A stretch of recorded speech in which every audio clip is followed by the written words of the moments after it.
Bom dia, mais dia maravilhoso.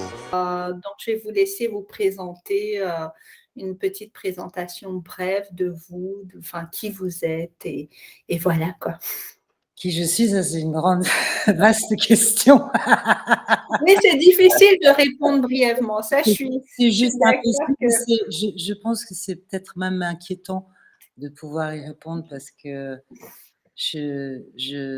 ça m'évoque une réponse qui m'avait fait beaucoup rire d'Alexandro Jodorowsky qui, répondant à cette question, avait dit: «Mais je ne pourrais y répondre que quand je serai mort parce que ça bouge tout le temps, quoi». c'est vrai que Pour faire simple, concret, donc je pourrais dire une version, ça serait de dire, bon, bah, que je suis née à Addis Abeba, mmh mh. en Éthiopie, d'un père éthiopien et d'une mère française, que j'ai grandi, jusqu'à l'âge, de 13 ans et que j'ai dû quitter, ce pays assez brutalement, je dirais, en raison du contexte politique, de la Ouais. et depuis je vis à Paris. Donc Paris a été le lieu de ma formation, ensuite, universitaire. Donc là, j'ai très vite, rejoint, l'art. Bien. Ça a été, oui, c'était très tôt. Il y a eu très vite l'écriture qui était là. Tout enfant déjà, tout petit déjà, je rêvais d'écrire, mais je ne savais pas encore quoi, comment et tout ça. Et c'est passé d'abord par le théâtre. Ah oui. Donc j'ai tout un parcours dans le théâtre en tant que comédienne et metteur en scène. J'ai animé des ateliers ensuite par la suite. J'ai mené une grande recherche. Alors j'avais une grande, curiosité de tout. L'art, je bouffais de l'art, quoi. C'est-à-dire, le théâtre me fascinait dans le sens que pour moi c'était une synthèse, puisqu'il y avait la littérature, il y avait, la peinture qui m'intéressait, il y avait la danse, il y avait le corps, la tête, l'esprit, il y avait tout pour moi. Donc j'ai aussi eu un parcours en danse. Je me suis intéressée à beaucoup de formes, de danse.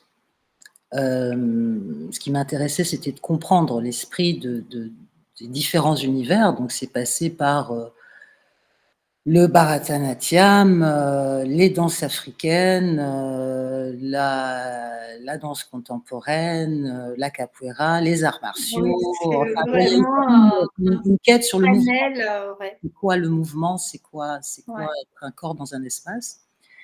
Et j'ai aussi fait des études de philosophie, heu, D'accord. qui pour moi étaient aussi une forme d'art. Mmh mh. Elles sont toujours d'ailleurs, c'est-à-dire l'art du questionnement.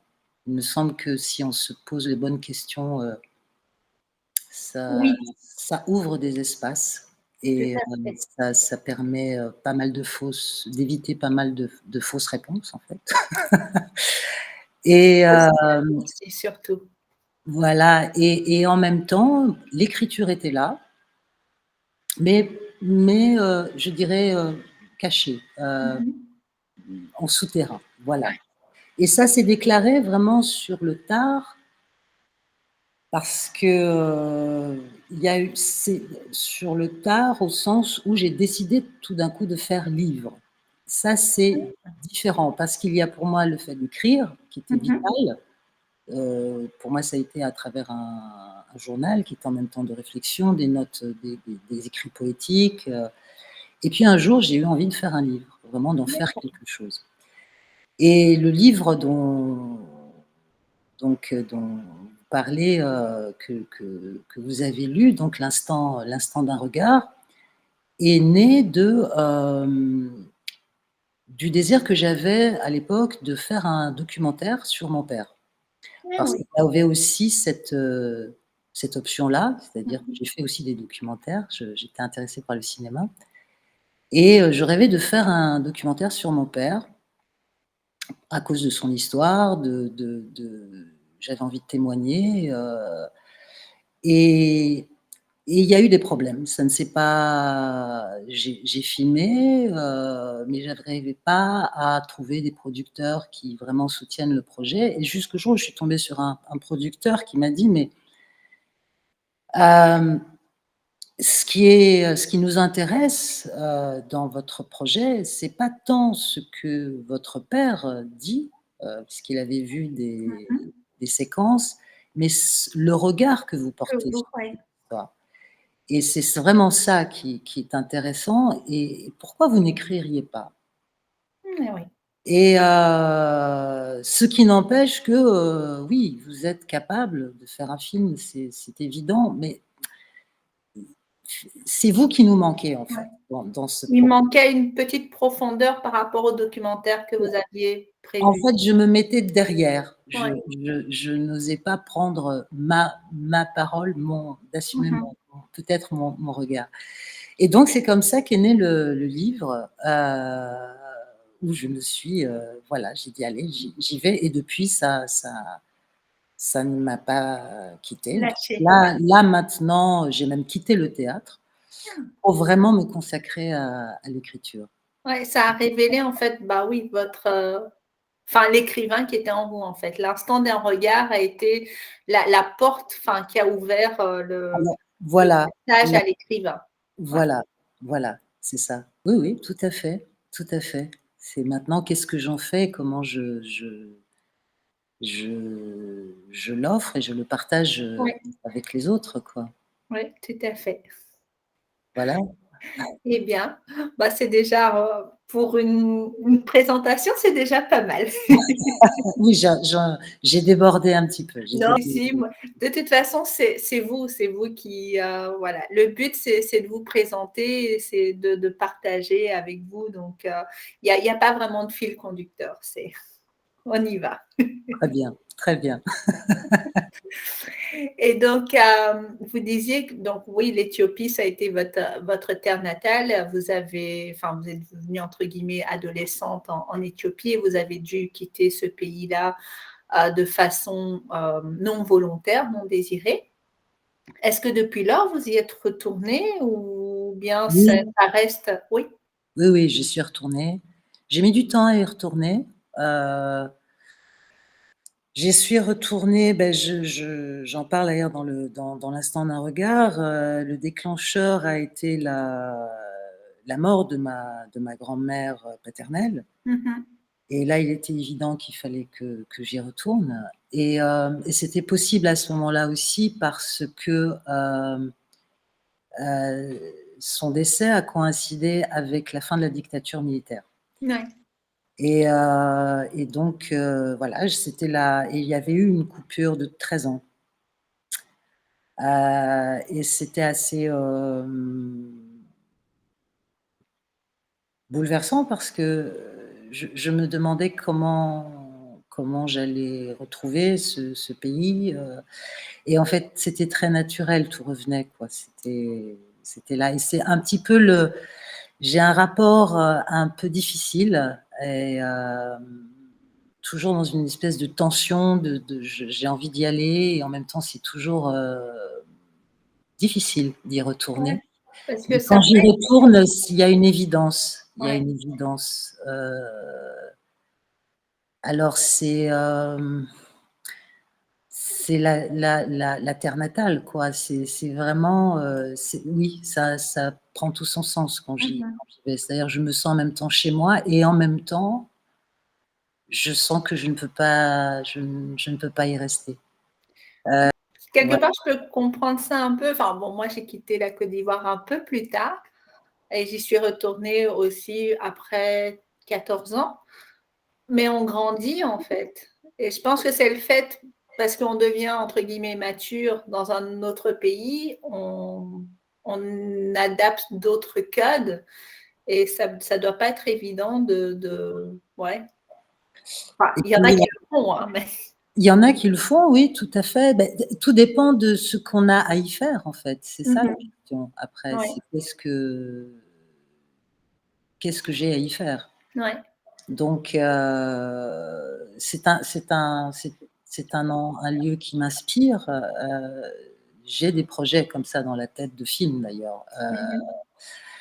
Malheureusement, voilà, et là en ce moment, il se trouve qu'on est en pleine, l'Éthiopie est en pleine, guerre civile hélas,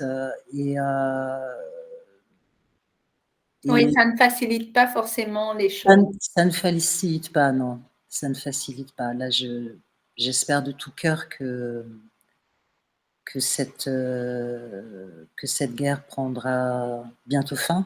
Heu, mais bon, nous sommes tous, ma famille, très, oui, très affectés et on ne peut rien dire pour l'instant, y compris Mmh. les gens, qui je suis en contact, personnes qui y vivent, la situation est très, très confuse, quoi. Ouais, ouais, ça doit pas être évident en effet. Non, non. Mais bon, je vais dire,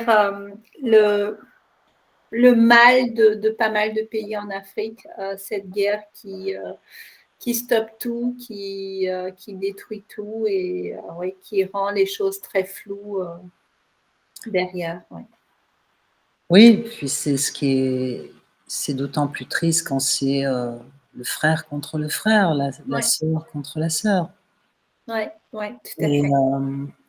et ces divisions internes. Mmh mh. Donc bon, j'espère que c'est un passage, douloureux, mais qui débouchera sur, j'espère, plus de conscience. Ambivalent, c'est un peu, c'est l'ambivalence d'ailleurs, je pense, de l'héritage, hein, qui Mmh. peut, selon ce que l'on en fait, est un est une richesse, peut être un poids Ouais, et c'est qui vrai. demande à être interrogé au présent et mon sentiment, par rapport à l'Éthiopie, c'est que, elle traverse une crise, profonde d'identité là, Mmh mh. et c'est qu'est-ce que je fais de cette histoire? Qu'est-ce que je fais de ce passé? Parce que les Éthiopiens, en même temps qui là s'entre-déchirent, d'ailleurs, la question c'est pourquoi est-ce qu'ils s'entre-déchirent? Parce que ça n'est jamais que le fait de dirigeants, hein, Ouais, de pouvoir et sont des êtres qui ont un profond amour de leur pays. Ça, oui, c'est ça je veux il bien, y a oui. il y a un grand amour, et une grande fierté, mais cette fierté aussi peut être un,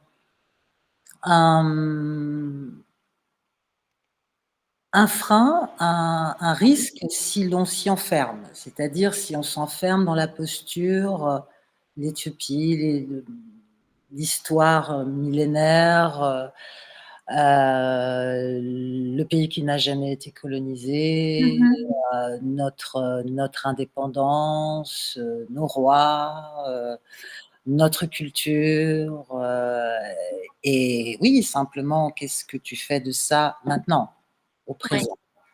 Comment qu'est-ce que comment tu l'interroges? ouais, tout à fait. Et j'ai le sentiment que c'est vraiment ça qui se joue profondément là, en ce moment aussi. Mmh. De l'écrivain qui était en vous, enfin, mais ça a d'abord commencé par enfin, en fait, vous êtes une artiste complète parce que c'est aussi bien l'écriture, mais que la danse, que la réalisation de films. Donc oui, ça c'est le panel artiste, comme on en voit, enfin, on ne vous cloisonne pas dans un seul, rôle, je vais dire. Donc ça, je trouve ça assez intéressant. Donc ça montre une richesse aussi de votre personnalité. Et donc, l'instant d'un regard, bon, c'est celui que je connais qui est publié. Je crois que c'est le seul que vous ayez. C'est le seul pour l'instant. Il y en a un qui est un autre qui vient d'être publié, Ah oui. qui est un essai sur le métissage, Ah. qui s'appelle Point aveugle, qui est d'abord, qui est sorti d'abord en anglais. Mmh mh.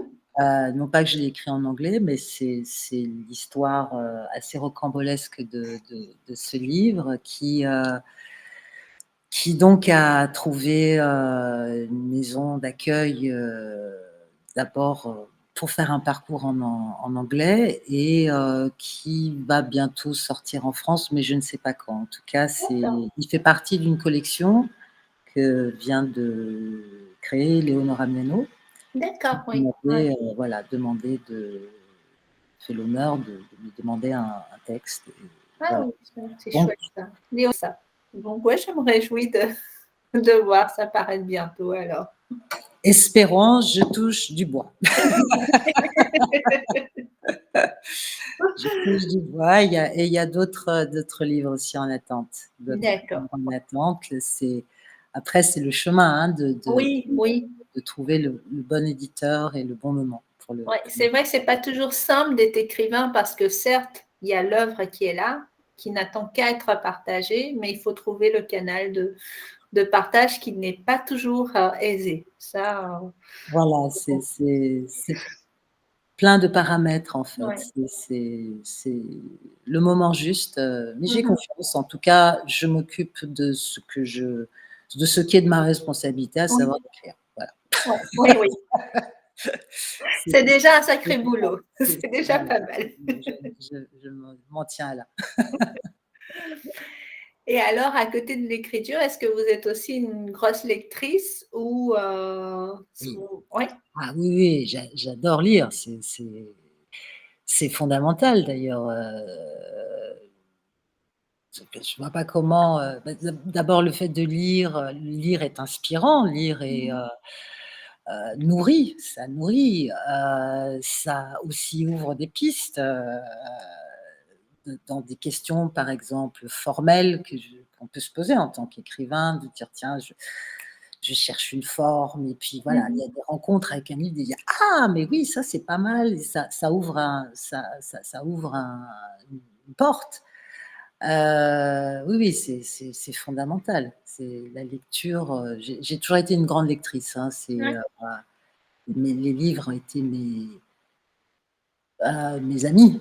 C'était vraiment, j'étais plutôt une enfant, comme je suis en plus fille unique, Ouais, ouais. j'étais vraiment plutôt solitaire et mon ouverture au monde s'est faite par les livres. J'ai vraiment voyagé à travers les livres Ouais. et ça a été essentiel. Je ne peux même pas sortir de chez moi sans avoir un livre dans mon sac, c'est pas possible, c'est ma base. C'est un espace, un espace. Le livre est j'aime beaucoup, enfin, il y a une douceur dans le livre, parce qu'un livre ne vous agresse pas. Et même s'il peut avoir un propos violent, un livre ne vous oblige pas à être lu. Non, c'est vrai. Vous pouvez le refermer. C'est juste. Il ne s'impose pas. Il ne s'impose jamais. Donc il y a il chemine. Il peut cheminer.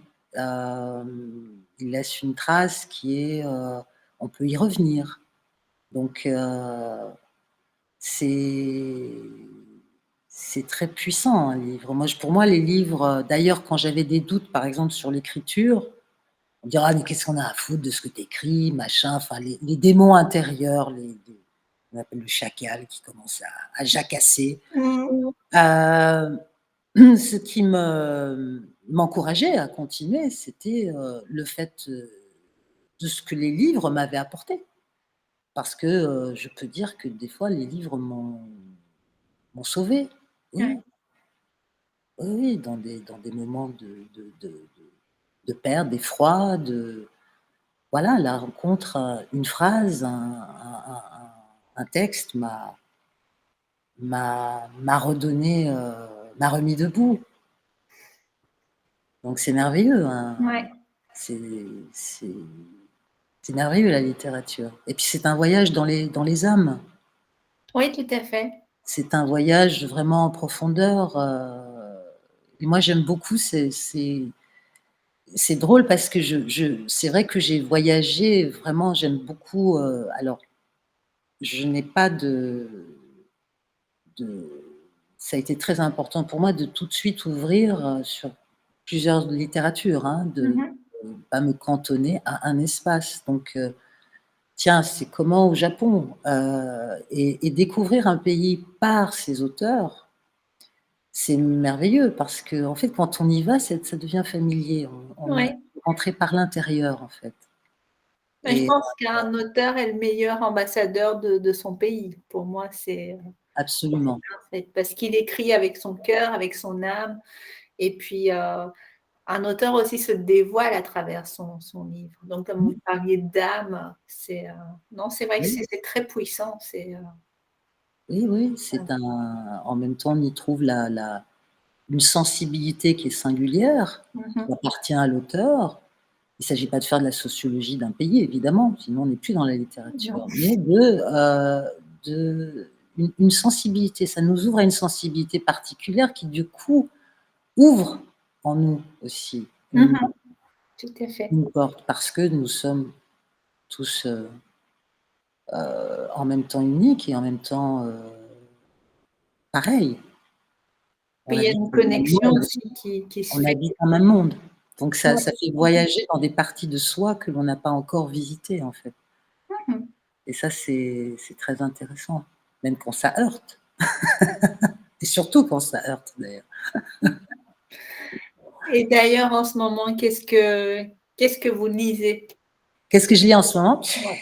En ce moment, je lis un livre, de d'Anne Dufourmentel, qui est une, philosophe psychanalyste, qui s'appelle «L'éloge du risque», un D'accord. titre magnifique, je trouve, et qui parle du risque de vivre.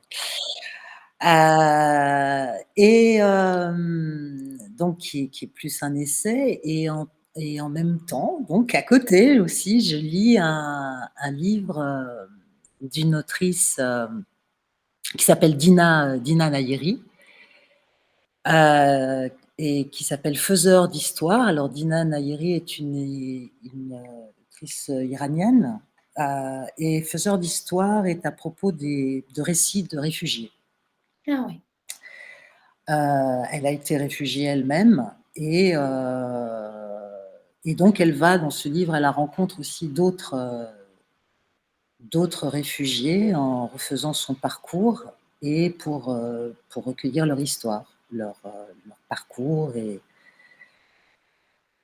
voilà, et c'est un très, très beau livre. Au niveau de littérature africaine, est-ce que vous avez un auteur ou une autrice, coup de cœur, ou c'est aussi très éclectique, très C'est ouvert? très éclectique, alors je parce qu'il y en a plein, il y en a plein. Il y a évidemment, Léonora Miano Mmh mh. qui est une autrice que j'aime énormément, qui a une pensée, une langue puissante,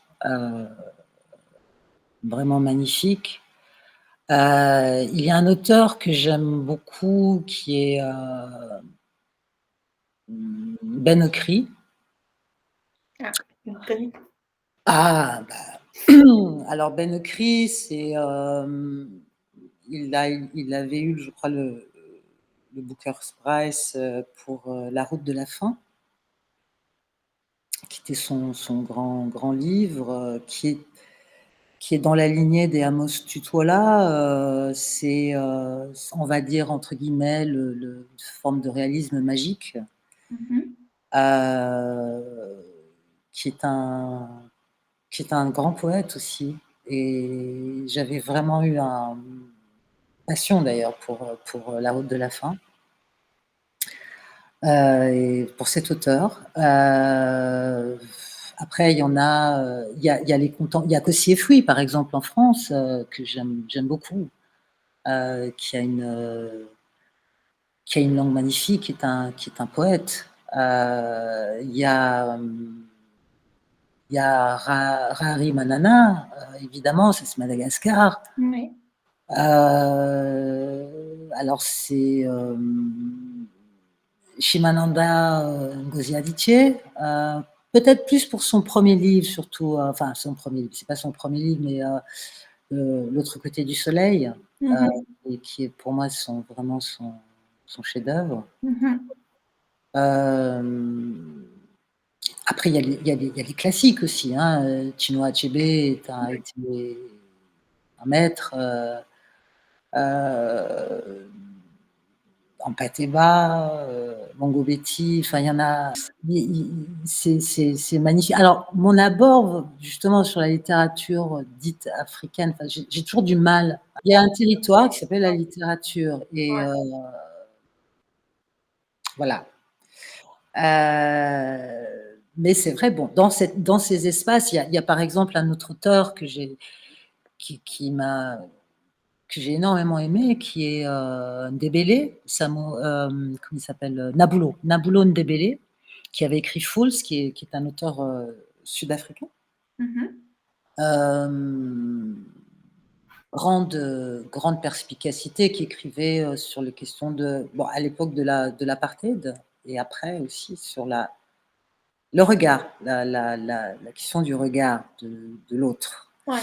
Et comment on ne, on, on ne devient pas, on ne se soumet pas à juste devenir un objet du regard de l'autre. Et c'est un très grand auteur qui est assez peu connu en France. Mais j'ai navigué comme ça. Moi, c'était vraiment à l'intuition. Et c'était d'ailleurs ma question, parce que quand je suis venue, par exemple, à la littérature de l'espace du continent africain assez tard. C'était une question d'ailleurs chez moi, parce que j'avais lu des auteurs de partout, du Japon, d'Amérique latine, d'Europe, les Russes, les machins, et je me disais, mais il y a une espèce d'absence. C'est quoi? Et donc,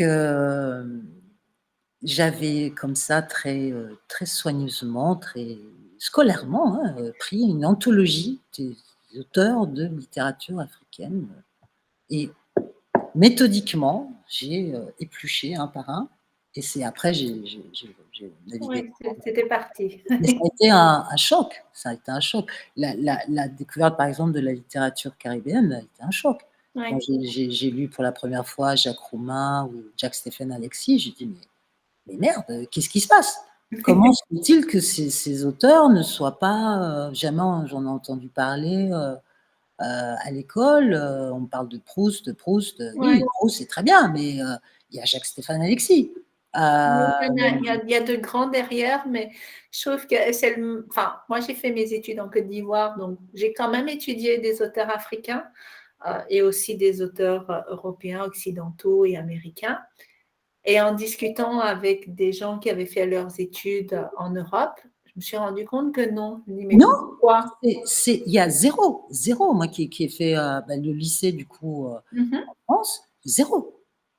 Et je trouve Peut-être ça dommage. Villon, peut-être un petit peu Césaire. Oui, oui. Si on parle là, même sans partir dans d'autres pays, mais enfin, parlons d'un territoire qui est la langue, une langue commune, Oui, et de voyager aussi à l'intérieur oui. de cette langue. C'est bon, mais c'est un vaste débat, hein. Parlons de cette richesse, donc vous avez enfin, ce métissage, cette double culture, donc vous avez vécu aussi bien que la française. Et donc, je présume que bah, voilà, ça vous a fait de vous, avec votre Ouais. façon d'être et votre façon de penser. Mais vous ressentez ce côté éthiopien, ce côté français.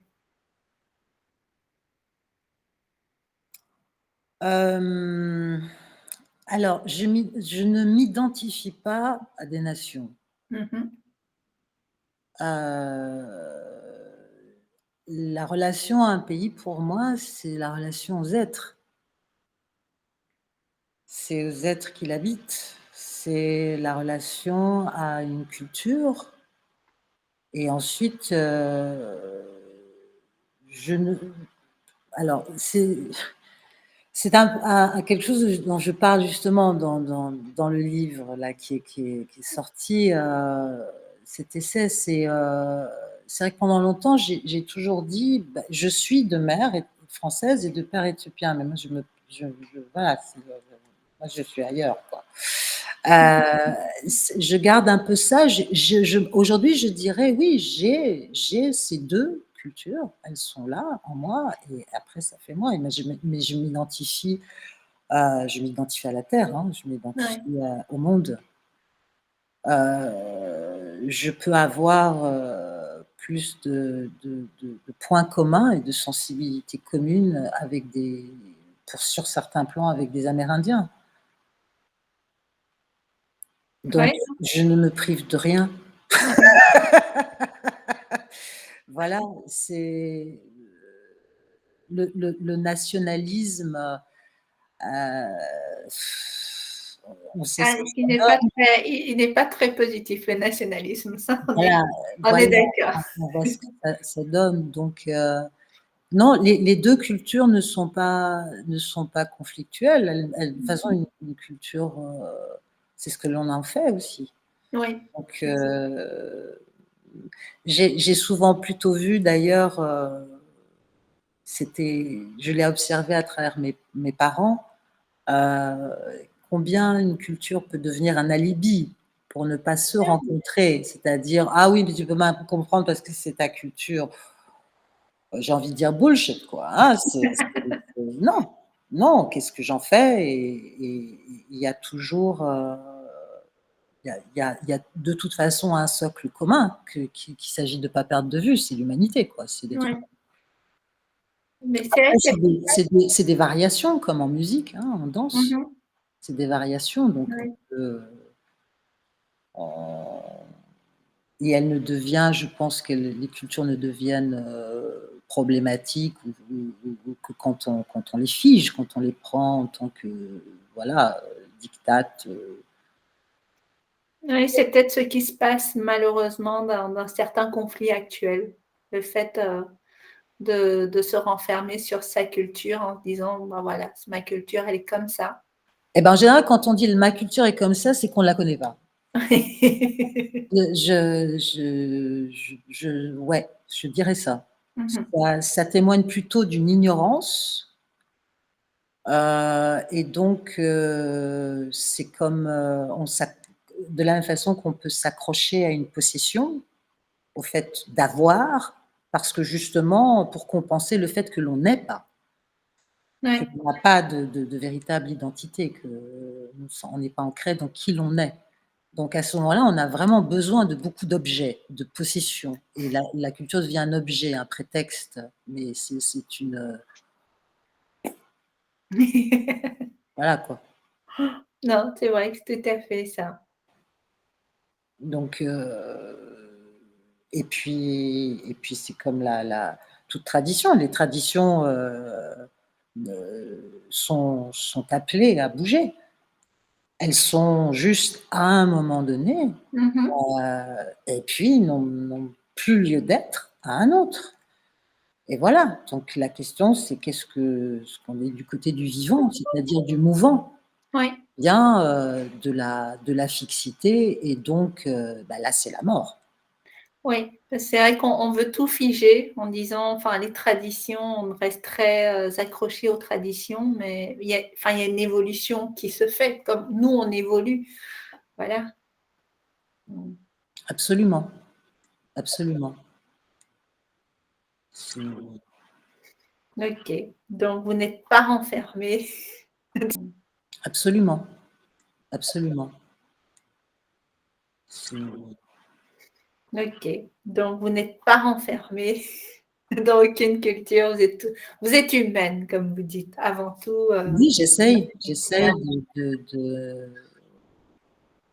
je pense que je suis là, et nous sommes là sur terre pour grandir en conscience, mmh mh. et et et devenir vivant et être de plus en plus en vie, et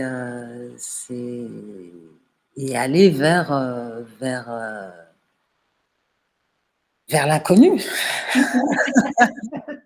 Je pense que j'ai passé en revue mes différentes questions ou enfin, la façon dont je voyais les choses pour un peu essayer de mieux vous connaître, mieux vous appréhender. pour essayer de mieux comprendre ce livre qui est tout petit, mais moi je l'ai Ouais. trouvé très très riche et très intéressant. Et j'ai noté plein de phrases qui m'ont marqué, enfin voilà, que j'ai trouvé jolies, que je me suis interrogée, et donc voilà. Enfin, en vous découvrant là, ouais, je comprends en fait pourquoi il y a ce résultat-là. Je suis ravie de vous avoir rencontré. Merci beaucoup. Ben, avec plaisir.